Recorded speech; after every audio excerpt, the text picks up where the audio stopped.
మనకు ఫాస్ట్‌గా రిజల్ట్స్ రావాలంటే 5x55 ఒక టెక్నిక్ ఉందండి. సో, ఎవరైతే ఫాస్ట్‌గా ధనాన్ని ఆకర్షించాలనుకున్నా, లేదా ఏదైతే కోరుకున్న కోరికలను వాస్తవ రూపం దాల్చాలన్నా కూడా the best technique is the 5x55 technique. అంటే ముందుగా చాలా క్లారిటీగా ఉండాలండి. మన గోల్ ఏంటి? మన లక్ష్యం ఏంటో దాని గురించి స్పష్టంగా ఉండాలి. ఎవరికైతే గోల్ పైన స్పష్టత ఉండదో, ఓకే, ఆ లక్ష్యం అనేది వారి మనసులో ఉండదో, వారు ఆ లక్ష్యాన్ని సాధించలేరు. First write down paper. First ఏదైనా ఒకటి అఫర్మేషన్ తీసుకొని దాన్ని ఫస్ట్ పేపర్ పై రాయాలి.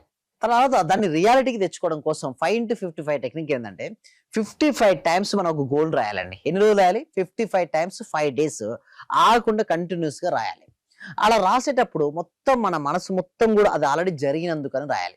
సో, ఇట్లా 5 డేస్ రాసేసి యూనివర్స్‌కు సరెండర్ చేయాలి ఆ పేపర్‌ని. అంటే యూనివర్స్‌కి మీరు ఎలా సరెండర్ చేయొచ్చంటే ఆ పేపర్‌ను యెల్లో కలర్ పేపర్ పైన రెడ్ పెన్‌తో 5 డేస్ రాయండి. మీరంటారు చాలా మంది, సార్ యెల్లో కలర్ పేపర్ ఎందుకు చూజ్ చేసుకోవాలని కొంతమంది అడుగుతుంటారు. యెల్లో అనేది శుభానికి సంకేతం అండి. ఓకే, మంచిది. అదేవిధంగా రెడ్ పెన్‌తో ఎందుకు రాస్తామంటే రెడ్ పెన్‌తో రాసినప్పుడు ఇంపాక్ట్ ఎక్కువగా ఉంటుంది. అందుకోసం చూడండి పసుపు, కుంకుమ కాంబినేషన్‌లో ఉంటుంది. సో, ఎప్పుడైతే మనం అక్కడ రాస్తుంటామో దాని గురించి మళ్ళీ బిలీవ్ చేయాలి. అంటే నమ్మాలి. అంటే యూనివర్స్‌ను ఆల్రెడీ అది జరిగింది అని మనం ఎప్పుడైతే నమ్ముతామో అది రియాలిటీకి వస్తుంది.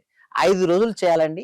55 టైమ్స్ కంటిన్యూస్‌గా ఏదైనా ఒక అఫర్మేషన్ మీరు ఎంచుకోండి. అంటే మీకు జాబ్ రావాలని మీరు అనుకున్నారు. నాకు జాబ్ వచ్చినందుకు విశ్వానికి హృదయపూర్వక కృతజ్ఞతలు. లేకపోతే మీకు ఇంకేదైనా ఇల్లు ప్రాపర్టీ సేల్ అవ్వదాం అనుకున్నారు. ప్రాపర్టీ సేల్ అయినందుకు. సో, మీకు పర్ మంత్ ఇన్‌కమ్ లెవెల్ పెంచుకుందాం అనుకున్నారు. సో, మీరు ఎంతైతే ఇన్‌కమ్ ఉందో దానికి డబుల్ పెట్టి రాయమంటారు. ఎందుకంటే మోర్ దెన్ డబుల్ అని ఎందుకంటారంటే ఎప్పుడైనా సరే గుర్తుంచుకోండి. మీరు సపోజ్ ₹1,00,00,000 అనుకున్నారు. నెలకు ₹1,00,00,000 సంపాదించాలనుకున్నారు. అయితే ఏమవుద్దంటే సబ్‌కాన్షియస్ మైండ్ బిలీవ్ చేస్తే ఓకే అండి, పెట్టొచ్చు. మీ సబ్‌కాన్షియస్ నెలకు 5,000, 10,000 వస్తున్నాయి. బట్ మీరు ఒకటేసారి ₹1,00,00,000 అన్నారు. సో, ఏమవుద్దంటే సబ్‌కాన్షియస్ అంతగా బిలీవ్ చేయదండి. సబ్‌కాన్షియస్ మైండ్ బిలీవ్ చేయకపోతే అది వాస్తవ రూపం దాల్చదు. సో, బిలీవ్ చేసే విధంగా ఉండాలి. అంటే మన ఇన్‌కమ్ లెవెల్ ఎంత ఉందో తెలుసుకొని ఇప్పుడు సపోజ్ మీకు ఒక ₹50,000 వస్తున్నాయి. సో, మీరు ఏమడగొచ్చు అంటే యూనివర్స్‌ను డబుల్ అంటే మోర్ దెన్ ₹1,00,000 వరకు మనం అడగొచ్చు.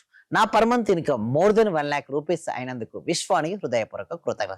ఎన్నిసార్లు రాయాలండి? 55 టైమ్స్ 5 డేస్ రాయాలండి. ఇలా అప్పుడు రాసిన తర్వాత 6th రోజు ఏం చేస్తారంటే సరెండర్ టు ద నేచర్ అండి. అంటే పేపర్‌ని ఏం చేయాలంటే పీసెస్ చేసేసి మొక్కలకు, ఓకే, మొక్కలకి ఇయొచ్చు, లేదా ఫ్లోయింగ్ ఆఫ్ ద వాటర్‌లో ఇయొచ్చు, లేదా ఫైర్‌కి ఇవ్వచ్చు. ఇచ్చేసి సరెండర్ అయిపోవాలి.